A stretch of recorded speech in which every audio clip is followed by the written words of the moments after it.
Hello everybody and welcome back to the channel. In today's video we're going to be checking out the all-new Transformers Kingdom Deluxe Class Road Rage. This is going to be more of a direct comparison between Road Rage and of course the recently released as well as recently reviewed over on the channel Deluxe Class Kingdom Tracks. Just as when the original Road Rage toy came out, she was just essentially a repaint of Tracks, and that's exactly what we've got here with the Kingdom version, albeit with a brand new head sculpt as well as a killer paint deco. Now Road Rage is rumoured to be once again another Target exclusive, meaning that we're looking at a very similar situation to what we've come to expect with the likes of the Maximal T-Rex and of course various different Seekers that we got released last year for Earthrise. So for any of you guys actually looking to add this figure to your collection, I wish you the best of luck, as we all know how elusive some of these exclusives can be, albeit this time of course we are dealing with a slightly more obscure character. Now for those of you who did check out my Kingdom Tracks review, you guys know that for the most part I thought this mold sucked, and it still does. It is definitely a trashy mold, especially where the transformation and the legs are concerned, but I will be 100% honest and say that in regards to paint deco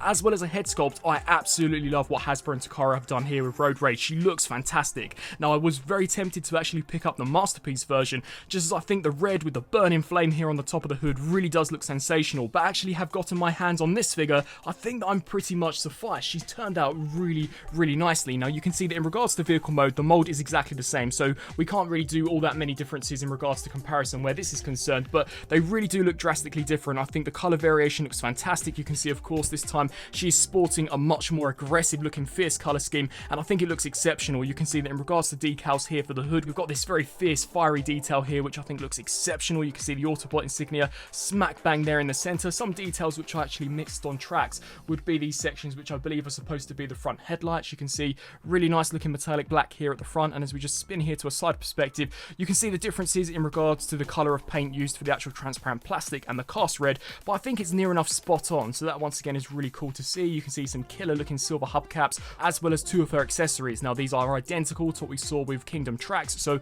we'll merely just set them here off to the side, but a detail which I actually missed on Tracks is that we've got some really nice looking sculpt work here towards the rear of the vehicle. Now this was something I never noticed on the original figure, but it really does look super cool. You can see that's definitely really nice, especially the fact that it's been sculpted and cast underneath this transparent section. And then as we just take a look here towards the windows, you can see that this time around they've been cast out of a much smokier colour of plastic, which I actually think really benefits the look of this vehicle, and this may in fact be the mode that I actually decide to display her in, as I think she looks killer. As we flip here to the underside, you can see some of the robot mode components do store away pretty nicely, and considering the rear wheels at least are pinned, she does in fact glide along the ground with absolute ease, which of course is always awesome to see. Now in regards to her third mode, that being the flying car, just to demonstrate how you can utilise that, we just want to bring these sections here up to the top. One thing worth mentioning is that she does come packaged in robot mode. However, I've already showcased the conversion from robot to vehicle mode, so I thought I'd give you a slightly different experience here with this review. You're then going to want to spin your attention here to the underside, fold out these wings just to allow for some additional clearance,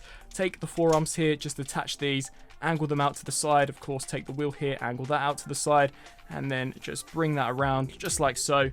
And of course repeat the same process here for this side, so just bring this section down and out to the side, and there you've got Kingdom Road Rage in the flying car mode, looking pretty convincing. I think they've done a pretty good job in regards to all three modes, but as mentioned in the Tracks review, I do think that her having three modes is probably why robot mode is slightly compromised. But you can see some nice detailing here on the blue fins, as well as some really nice blue plastic going on here for these side wings. And once again, for a very quick comparison here with Kingdom Tracks, you can see that they are in fact exactly the same, although one thing to mention is that the actual front tabs here for vehicle mode on Road Rage, at least on my copy, hold together a lot better when in comparison to what we've actually got with Tracks. Now turning to transformation, I will of course decide to leave the arms out, as you do have to do that for the conversion, but you are going to want to take these wings here and just compress them at the back. Now as mentioned in Tracks, I think the conversion for this figure is absolutely trash. If there was an example of cringeworthy, then Road Rage here would definitely fit that, as it really does cringe me to convert her, especially where all of this transparent plastic is concerned. But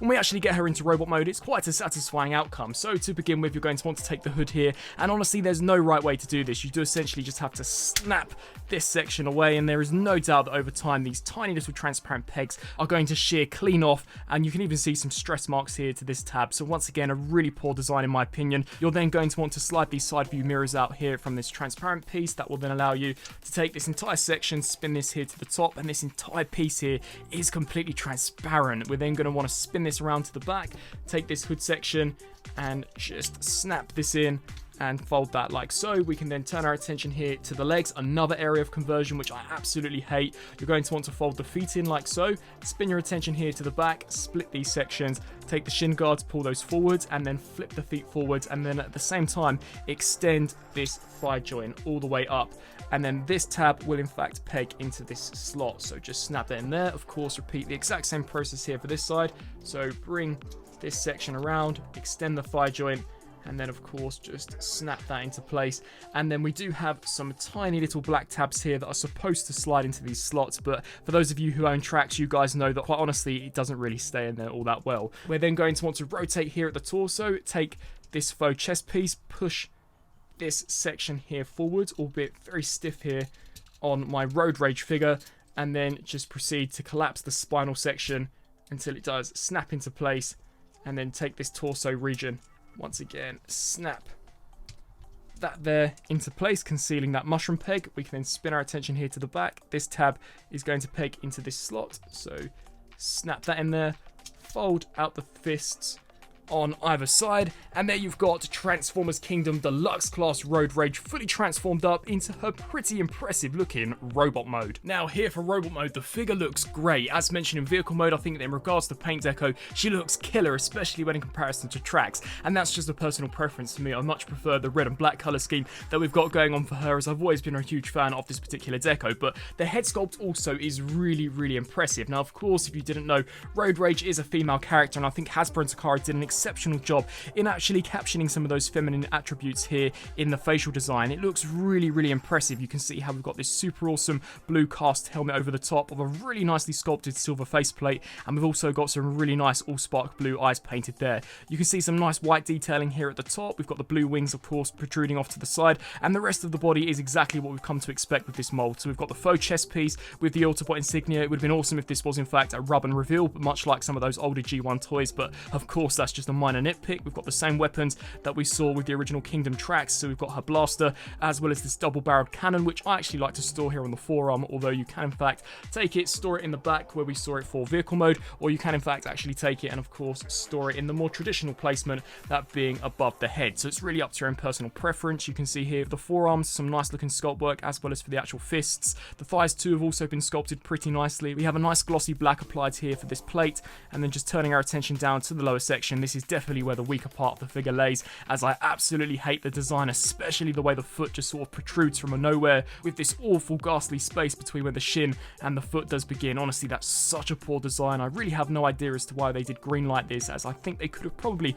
come up with something so much better. As we turn here to the side, of course, she's very hollow in regards to the design, which is slightly sad. You can see various different ugly hinge joints, and of course we've got that ghastly transparent backpack slapped on there. But of course, if you're a fan of tracks, then you're definitely going to love this figure, as I really do believe that she is the better out of the two. She feels the most stable, and the tabs do in fact actually hold together a lot better than tracks. Now in regards to articulation, the head here can look left to right, just like so. She can also tilt side to side ever so slightly. Honestly, it's a minimal amount of motion, and she can also look up and down ever so slightly as well. We do get a full rotation here at the shoulder, as well as a hinge joint out to the side, full rotation at the bicep, 90-degree bend here at the elbow for waist rotation. This plate can hinge forwards in order to allow the legs to kick forwards that far, as well as back to that far, out to the sides, full rotation at the thigh, 90-degree bends here at the knee, but you can once again see the really awful hollow nature there to that. That is just such a poor design. And then finally for the foot, this can in fact pivot forwards and backwards, as well as rock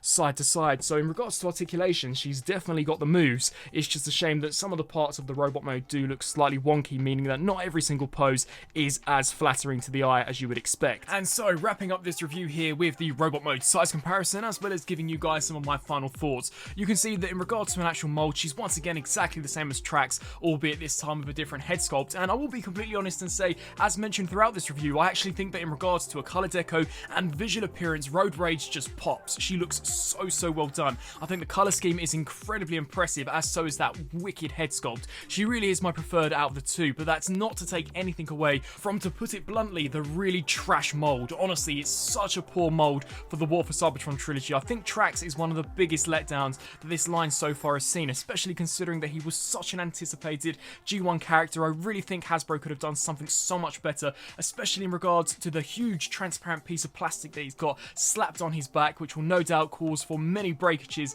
in years or maybe even months to come, and of course the really poor leg design. I think that in overall this mold should be ranked so lowly. But with that being said, I do know there are some out there who actually really like what Hasbro and Takara did with this figure, and if you do like this mold, then you're going to absolutely love Road Rage. Honestly, this release made someone who despised the mold actually warm to it, so they're definitely doing something right with that figure. But of course, she is slightly more obscure and would have maybe better suited the Transformers Generation Select lineup than being yet again another Target exclusive. Maybe they could have thrown some other character into the mix, but with that being said, she still is a pretty decent looking figure. So for those of you who are in fact excited for this figure, then I really do wish you all the best in actually tracking her down. As mentioned at the beginning of this review, she is heavily rumoured to be a Target exclusive, meaning that she's definitely going to be a little harder to obtain. I really hope that you enjoyed this video. I would love to know down in the comment section below on what you think of both the figure as well as the review. Do you guys think that perhaps I'm being way too harsh on this Kingdom Trax mold? And do you guys believe that I'm just complaining for no reason at all? I thank you all for watching, and until my next review, I'll see you then.